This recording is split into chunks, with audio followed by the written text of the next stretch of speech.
السلام علیکم ورحمۃ اللہ وبرکاتہ۔ الحمد للہ رب العالمین والعاقبۃ للمتقین والصلاة والسلام علی سید الانبیاء والمرسلین وخاتم النبیین حبیبنا ومرشدنا محمد وعلی آلہ وصحبہ اجمعین ومن تبعہم بإحسان الی یوم الدین آمین یا رب العالمین۔ قال اللہ عز وجل الحج اشہر معلومات فمن فرض فیہن الحج فلا رفث ولا فسوق ولا جدال فی الحج وما تفعل من خیر یعلمہ اللہ وتزودوا فإن خیر الزاد التقوی۔ وقال النبی صلی اللہ علیہ وسلم من حج للہ وفی روایت من حج حج مبرورا فلم يرفث ولم يفسق رجع كيوم ولدته امه او كما قال صلی اللہ علیہ وسلم۔ قابل قدر نائب صدر جمعیت اہل حدیث جموں و کشمیر و سیکٹری ٹرسٹ محترم ڈاکٹر عبداللطیف الکندی حفظہ اللہ، قابل احترام امید الکلیہ السلفیہ للبنین محترم ڈاکٹر مبشر احسن وانی المدنی حفظہ اللہ، قابل احترام محترم جناب عبدالقیوم عثمانی حفظہ اللہ، دیگر اساتذہ کرام، علماء اعظام، عزیز طالب علم و عزیز بچوں، بڑی خوشی اور مسرت ہوئی جب مجھے اطلاع دی گئی کہ الکلیہ سلفیہ میں آج حج کی مناسبت سے ایک ورکشاپ کا انعقاد کیا گیا اور اس میں حج کی اور حج کے احکامات کے بارے میں اساتذہ کرام عملی طور طلباء کو اس عظیم عبادت کے متعلق جانکاری دے کر ان کی تربیت کریں گے۔ سب سے پہلے میں اللہ کا شکر ادا کرتا ہوں کہ اللہ تعالیٰ کے فضل و کرم سے ہی ہم یہاں جمع ہوئے اور اللہ تعالیٰ کے فضل و کرم سے ہی ہم لوگوں کی خدمات انجام دیتے ہیں اور لوگوں کی بہبودی اور ان کی اصلاح کے لیے دین کی آبیاری اور ان تک صحیح دین پہنچانے میں اللہ تعالیٰ کی توفیق سے ہم اس کے ساتھ جڑے ہیں۔ جمعیت اہل حدیث جموں و کشمیر کا یہ شاہکار تعلیمی ادارہ الکلیہ سلفیہ جو میں سمجھتا ہوں واقعی یہ جمعیت میں ریڑھ کی ہڈی کی حیثیت رکھتا ہے اور الحمدللہ اس ادارے نے ایسے ثبوت پیدا کیے کہ آج رشک کی نگاہ سے لوگ اس ادارے کی طرف دیکھتے ہیں، یہ اللہ کا شکر ہے۔ جمعیت اہل حدیث جموں و کشمیر ابتدا سے ہی اس کی طرف خاص توجہ دیتی آئی ہے اور جتنے بھی وسائل ممکنہ طور ان کے پاس حاصل ہیں ان وسائل کو اس کی بہبودی کے لیے جمعیت اہل حدیث جموں و کشمیر رات دن ان وسائل کو اختیار کرتی ہے تاکہ اس کی ترقی ہو جائے اور یہ دن بہ دن اور زیادہ ترقی کی راہ پر گامزن ہو جائے۔ آج میں سب سے پہلے ٹرسٹ کے ذمہ داران کا شکریہ ادا کرتا ہوں جو ہر وقت اس فکر میں رہتے ہیں کہ کس طریقے سے ہمارے ان اداروں کی بہبودی اور ان اداروں کی ترقی ممکن ہے۔ اللہ تعالیٰ کے ان کے اخلاص کو قبول کرے اور ان کی وہ جو رات دن وہ محنت اس کے لیے کرتے ہیں، اللہ تعالیٰ ان کے میزان حسنات میں وہ جمع کرے۔ میں اس کے بعد امید الکلیہ سالفیہ اور امید تحفیظ القرآن ابن مسعود مرکز ابن مسعود لتحفیظ القرآن و علومہ اور ان دیگر اساتذہ کرام جو اس میں کام کرتے ہیں، میں شکر گزار ہوں کہ جو کام ان کو تحفیظ کیا گیا ہے وہ آسان طریقے سے یہ الحمدللہ انجام دیتے آئے ہیں، اور امید کرتا ہوں کہ مستقبل میں اور زیادہ اپنی محنت اور لگن کے ساتھ اس ادارے کو آگے بڑھانے میں اہم رول ادا کریں گے انشاءاللہ۔ خاص کر جو سینئر اساتذہ کرام ہیں ان پر واجب بنتا ہے وہ اپنے جونیئر اساتذہ کے ساتھ مل کر اور ان کو مشورے دے کر جو ان کے تجربہ میں ہیں ان تک ان تجربوں کے ذریعے ان کو اپنے ساتھ چلائیں گے اور اس ادارے کو اور زیادہ ترقی دینے میں اپنا اہم رول ادا کریں گے۔ آج آپ کا یہ سیمینار کہ حج کے مقاصد اور منافع، یہ علماء کرام ہی زیادہ اس پر بول سکتے اور بیان دے سکتے ہیں، لیکن میں ایک بات یہ کہتا ہوں اور آپ سے شیئر کرنا چاہتا ہوں، وہ یہ ہے کہ علم کے ساتھ عمل ضروری ہے۔ جیسے یہ آپ نے بھی سنا کہ بہت سارے علماء کرام کتابیں لکھتے ہیں، لیکن عملی میدان میں جب وہاں اس جگہ پہنچتے ہیں جہاں وہ اپنے علم کے موتی بکھیرتے ہیں، ان کو یہ خود بھی معلوم نہیں ہوتا ہے کہ اس کو کیسے عملایا جائے۔ اسی لیے ہمارے محدثین کرام سے یہ بات بھی ثابت ہے کہ جب وہ کوئی حدیث لیتے تھے یا یاد کرتے تھے یا اس کو لکھتے تھے، وہ اس کو زیادہ مؤثر بنانے کے لیے اس پر عمل کیا کرتے تھے، اور عملی طور وہ سمجھتے تھے کہ جب تک نہ عمل کیا جائے یہ علم جو ہے چلتا جائے گا، چلا جائے گا۔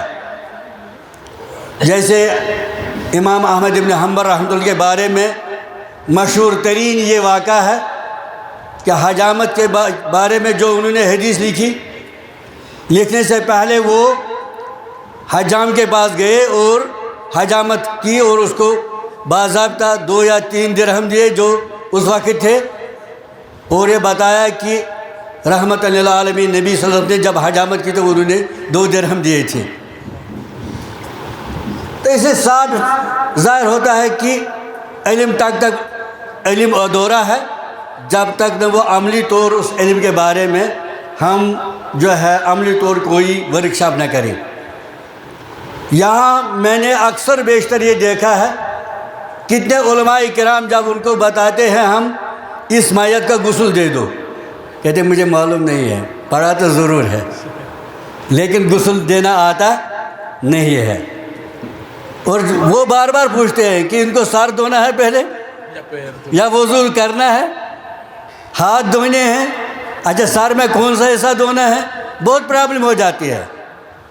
میں نے کئی جگہ دیکھا کہ غسل کے بالکل ان کو میت کا غسل آتا نہیں ہے، اپنا غسل کرتے ہوں گے، وہ کیا پتہ ہے وہ بھی صحیح ہو، لیکن اکثر بیشتر جب کرتے ہیں لوگ تو صحیح ہو جاتا ہے کیونکہ وہ عملی طور ہے، اور وہ عمر میں کئی 1 مرتبہ 2 مرتبہ آئے گا۔ اس کے بعد جب کفن کا موقع آتا ہے یہ بھی نہیں معلوم ہوتا ہے کفن کہاں سے باندھا جائے. جیسے احرام میں بھی نے بتایا ان نے سینے سے شروع کیا، ممکن ہے کوئی ازار سمجھے وہ پہلے ہی اور وہ نیچے آ جائے گا. تو جب تک نہ ہم عملی طور اس کو سیکھیں گے اور علم تب تک علم ادھورا ہے. الحمدللہ یہ ایک اچھی نہج ہے اور یہ ایک اچھی میسیج ہے، اچھا پیغام ہے کہ ہم اپنے طلباء کو پہلے ہی اس عظیم عبادت کے لیے تیار کریں گے کہ نہ صرف وہ خود اس کی ادائیگی ان کی صحیح ہوگی بلکہ لوگوں کو بھی اس کی ادائیگی کی رہنمائی کریں گے. بچپن سے یہ انسان تیار ہونا چاہیے. یہ نہیں کہ جب پہلے میں حج جاؤں تب تربیت حاصل کروں، نہیں، پہلے ہی معلوم ہونا چاہیے. پہلے ہی اگر اس علم کے بارے میں مکمل واقفیت ہو تو بعد میں یہ آسان ہو جائے گا. اور الحمدللہ علماء کرام نے آپ کو بتایا ہوگا یہ حج ہمارا 5واں رکن ہے. یہ اس شخص کو واجب ہے جس کو استطاعت ہو. اس کے لیے علماء کرام نے 5 شرطیں بتائی ہے. کچھ شرطیں تو عام عبادوں کے لیے بھی ہے. سب سے پہلے وہ مسلمان ہو. کافر حج کرے گا تو حج نہیں ہے. وہ بھی اگر بے خبری میں جائے گا طواف بھی کرے گا عرفات بھی جائے گا حج آئے گا، مسلمان ہو. دوسری بات کیا ہے کہ وہ بالغ ہو. بالغ میں اس کو معلوم ہے کہ میں کیا کر رہا ہوں. اگرچہ بچے کا حج بھی اس کی اجازت رسول دی لیکن واجب اس پر نہیں ہے. اسی طرح امن ہو، کوئی رکاوٹ بیچ میں نہ ہو. عورت کے لیے محرم کا ہونا ضروری ہے. یہ آپ کو ہم اس لیے جانشین اس کی جانکاری دیتے ہیں. آپ کو باہر آج اس جیسے مسائل درپیش ہیں کہ سعودی عرب نے چھوڑا ہے، انہیں کہا کہ عورتیں بغیر محرم حج کے آئیں گی، آپ سے مسائل پوچھیں گے. لیکن ہمارا عقیدہ ہے، ہمارے جو احادیث سے جو مستنبط ہے وہ یہ ہے کہ ان عورتوں کا حج صحیح نہیں ہے. کیونکہ کسی عورت کا بغیر محرم ایک رات کا، ایک روایت میں ایک میں 2 رات کا، ایک میں 3 میں رات کا سفر کرنا جائز نہیں ہے. جب عام سفر ہو تو حج کا سفر کہاں جائز ہے؟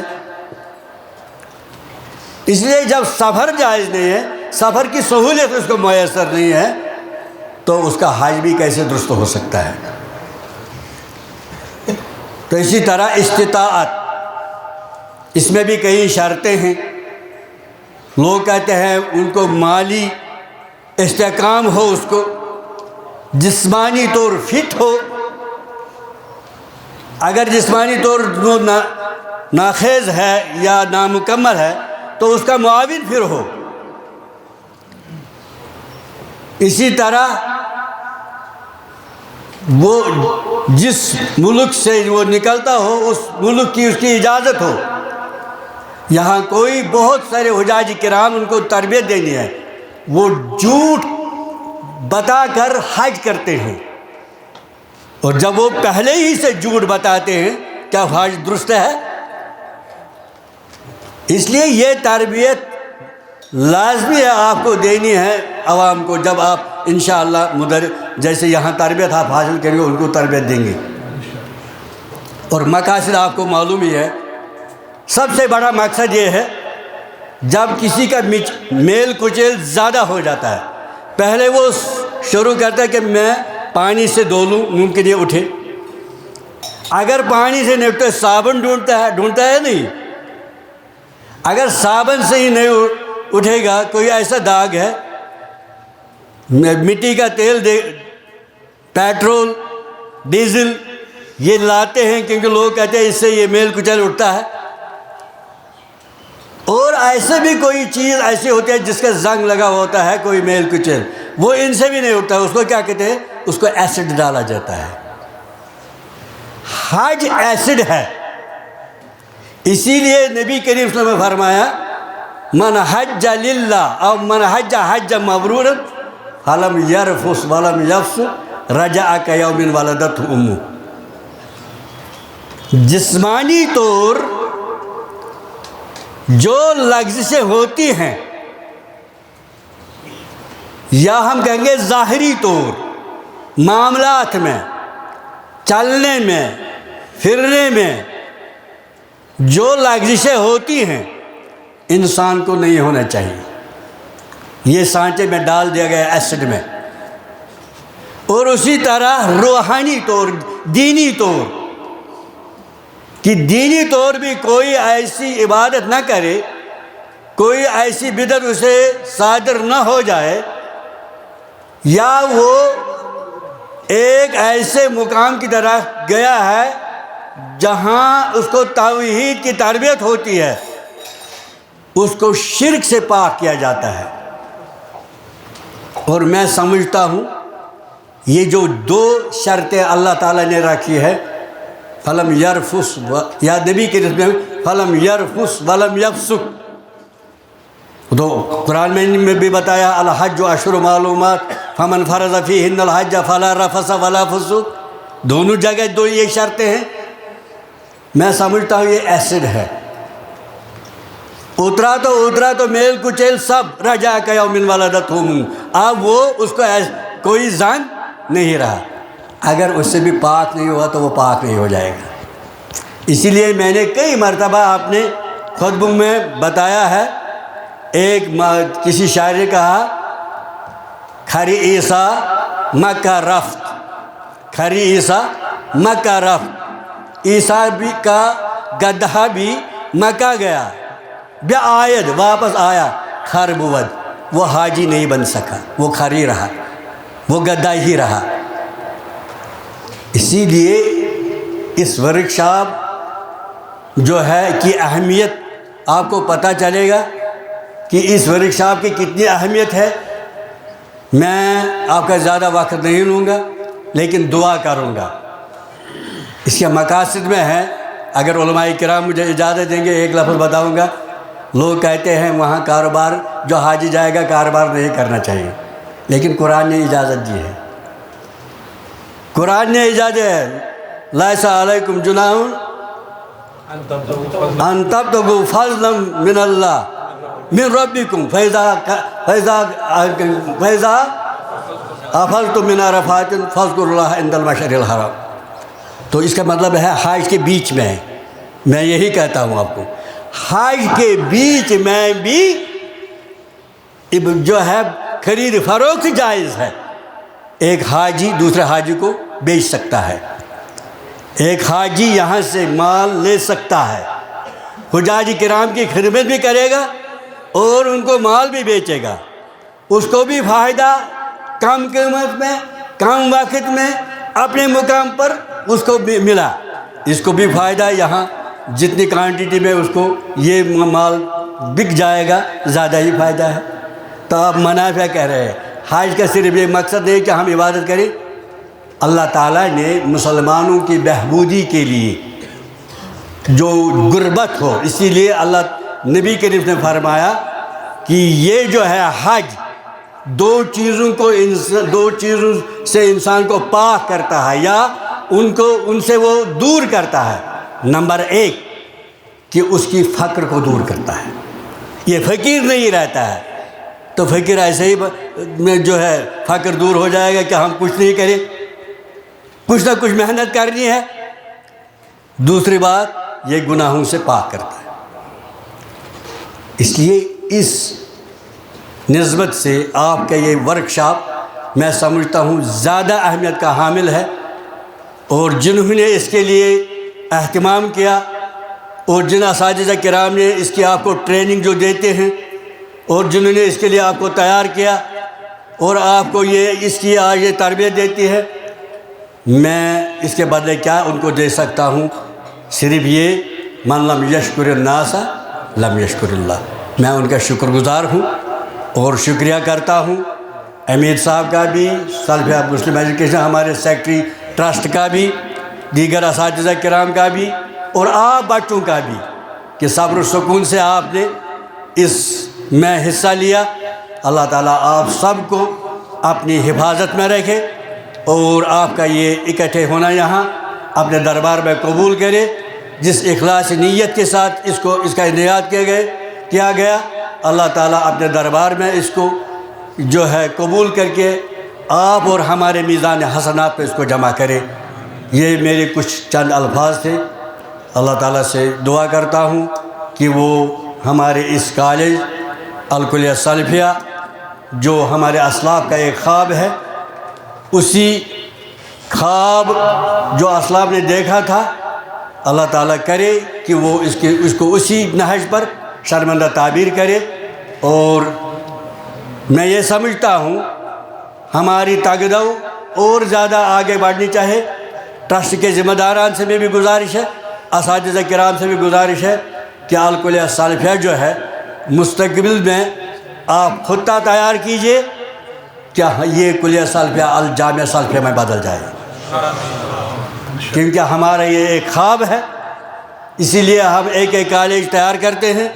انشاءاللہ ہم ہوں گے یا نہ ہوں گے، یہ جامعہ سلفیہ بن جائے گا انشاءاللہ۔ اللہ تعالیٰ آپ کے علم میں برکت کرے اور زیادہ سے زیادہ اپنے اساتذہ کرام سے استفادہ کرنے کی توفیق عطا کرے۔ ھذا وصلی اللہ علی خیر خلق محمد وعلی آلہ وصحبہ اجمعین۔